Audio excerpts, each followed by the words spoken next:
की हमारी प्रश्नावली है 3.1, जिसमें हम बहुभुजों के बारे में पढ़ेंगे। सबसे पहले बात तो है कि बहुभुज क्या होता है। तो एक बंद बहुभुज बनाने के लिए हमें कम से कम 3 भुजाओं की आवश्यकता होती है, मिनिमम।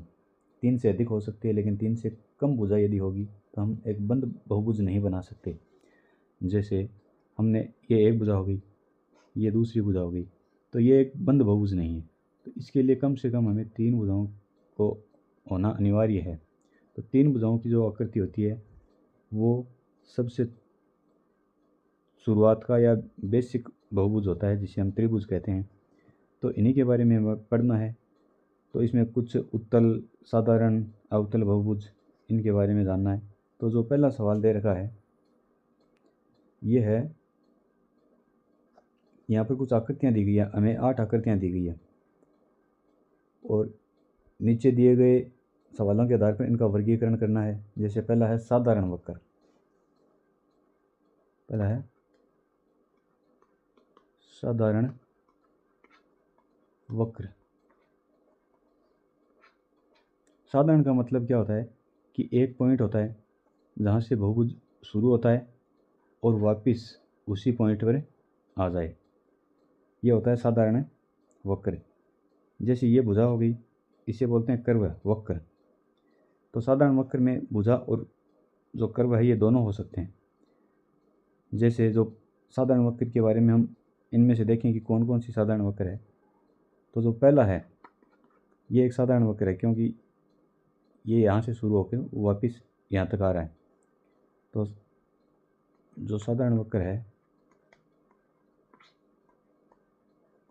इसमें आ जाएगा एक तो आपका पहली आकृति।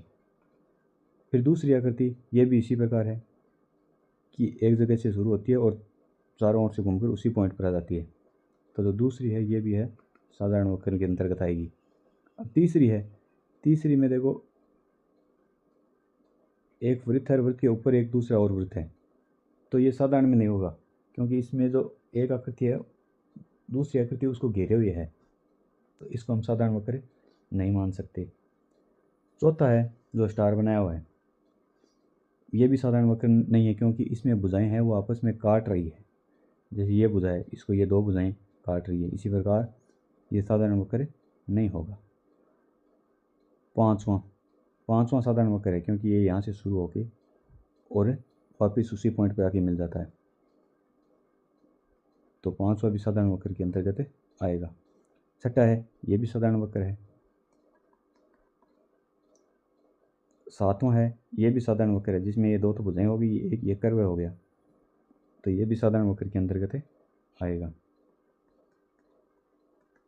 और जो अंतिम है आठवां, यह साधारण में नहीं आएगा, क्योंकि ये यहाँ से शुरू होके फिर बीच में एक भुजा आती है इसमें, और दो कर्व है जो अलग अलग प्रकार से बंद है आपस में। एक साधारण वक्र है दो जो कि आपस में एक भुजा से जुड़े हुए हैं, तो ये साधारण वक्र के अंतर्गत नहीं आएगा। तो साधारण वक्र में आएगा पहला, दूसरा, पांचवा, छठा और सातवां। नेक्स्ट है साधारण बंद वक्र, जो इसका बी है। यह है साधारण बंद वक्र। तो इसमें देखो कौन कौन से आते हैं। जैसे पहला है, तो ये साधारण तो था ही, और साथ साथ में ये बंद भी है। बंद मतलब कहीं से ये खुला नहीं है, जिस पॉइंट से शुरू होता है उसी पे वापस आके बंद हो जाती है पूरी आकृति। दूसरा है ये भी साधारण बंद वक्र है। तीसरा, पहली बात तो साधारण है ही नहीं, ये बंद वक्र है ये, लेकिन ये साधारण नहीं है, इसलिए साधारण बंद वक्र के अंतर्गत इसको नहीं माना जाएगा। चौथा भी साधारण नहीं था। पांचवा है साधारण है और साथ साथ में ये बंद आकृति भी है, तो पांचवा हो जाएगा। फिर छठा है ये भी साधारण बंद वक्र है, और सातवां है ये भी साधारण है, इसके साथ साथ बंद भी है, तो सातवां भी साधारण बंद वक्र के अंतर्गत माना जाएगा। नेक्स्ट जो सी है, इसमें हमें पूछा है उत्तल बहुभुज। उत्तल बहुभुज। उत्तल बहुभुज क्या होता है? ऐसा बहुभुज जिसकी या जिसके सभी विकिरण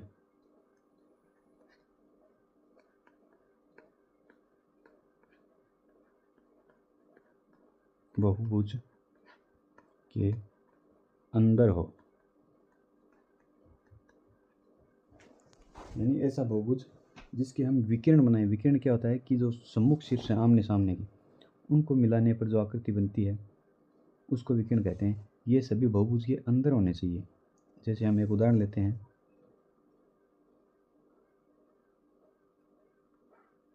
ये कोई चार भुजाओं का बहुभुज है, तो इसके विकर्ण बनाएंगे तो इस शीर्ष के सामने ये दोनों शीर्ष आमने सामने हैं, तो इनको हम मिलाएंगे तो ये इसका एक विकर्ण बन गया, जो कि इस आकृति के अंदर बना है, पूरा बाहर नहीं निकला इसका भाग। इसी प्रकार इसका एक विकर्ण और बन सकता है ये, तो ये भी है वो आकृति के अंदर ही बना है। तो इसके दो विकर्ण है, दोनों आकृति के अंदर है, इसलिए इसको हम कहेंगे कौन सा बहुभुज हो गया ये हो गया उत्तल बहुभुज। इसी प्रकार हम एक बहुभुज और लेते हैं, जैसे ये पहला ही है।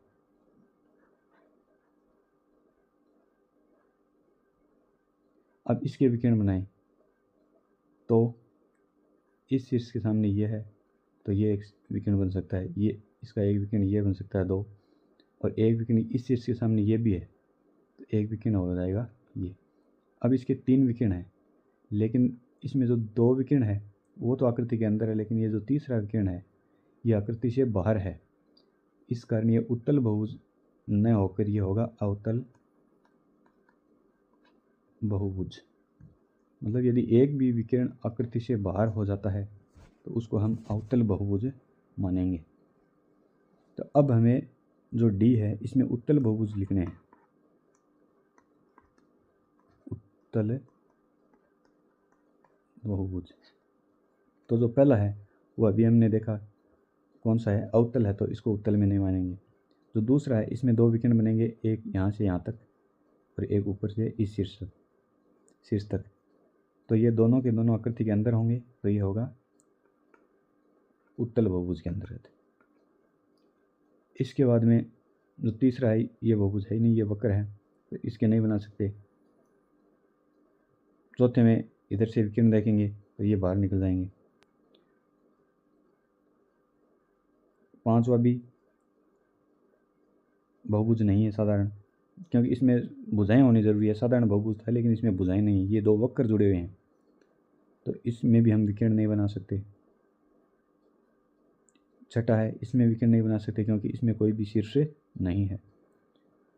और जो सातवां है इसमें भी हमें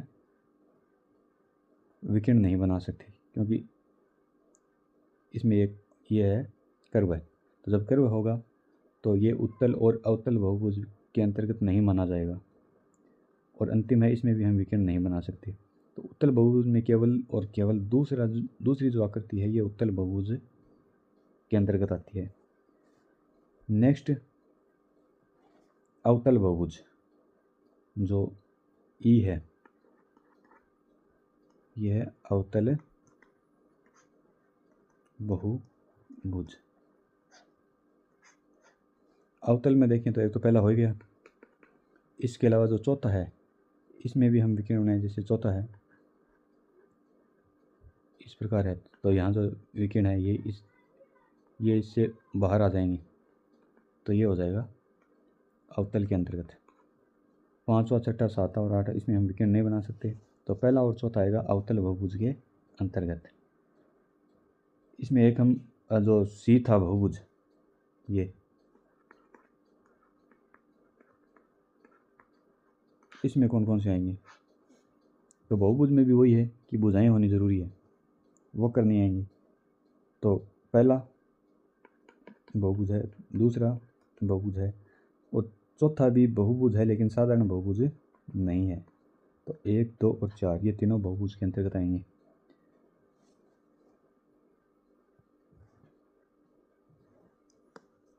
अब नेक्स्ट सवाल करते हैं दूसरे में पूछा है समबहुभुज क्या है। समबहुभुज,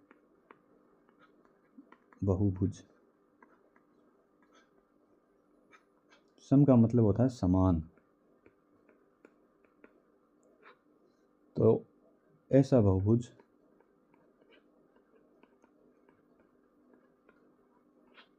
जिसकी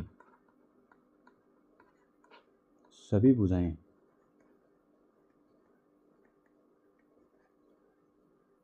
समान हो, समबहुभुज कहलाता है।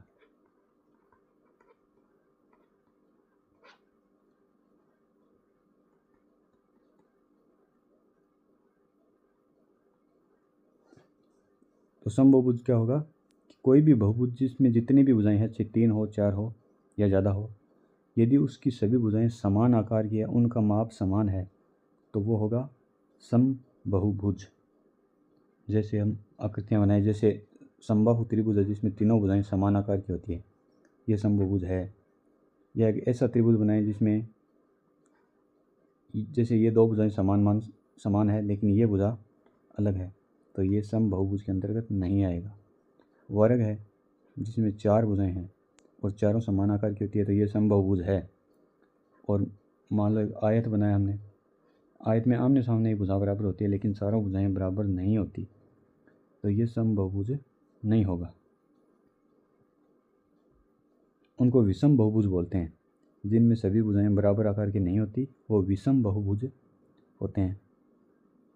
दूसरे में हमें जो नेक्स्ट है वो पूछा है कि समबहुभुज का नाम बताओ जिनमें 3 भुजा हो, 4 हो और 6 भुजा हो।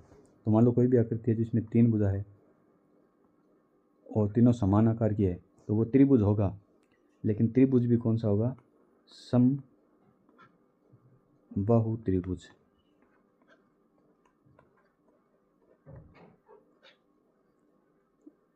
ये पहला है। दूसरा है जिसमें 4 भुजाएं दी गई है, तो 4 भुजा और चारों समान, तो उसको हम कहेंगे सम चतुर्भुज, क्योंकि 4 भुजाओं वाली आकृति को कहते हैं चतुर्भुज। और जिसमें सभी भुजाएं बराबर हो तो यह कहलाएगा सम चतुर्भुज। तीसरा है जिसमें 6 भुजाएं हो, तो 6 भुजाओं वाली आकृति कहलाती है षटभुज या षटभुज।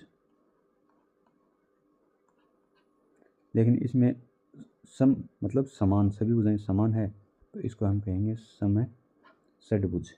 इसी प्रकार 5 हो तो समपंचभुज हो जाएगा, 7 भुजाएं हो तो सम सप्तभुज हो जाएगा, 8 हो तो सम अष्टभुज हो जाएगा। तो ये थी हमारी जो प्रश्नावली 3.1। 3.2 प्रश्नावली है, इसको हम नेक्स्ट वीडियो में हल करेंगे। तो इसके लिए आप चैनल से जुड़े रहें, वीडियो को लाइक करें और चैनल को सब्सक्राइब करें। धन्यवाद।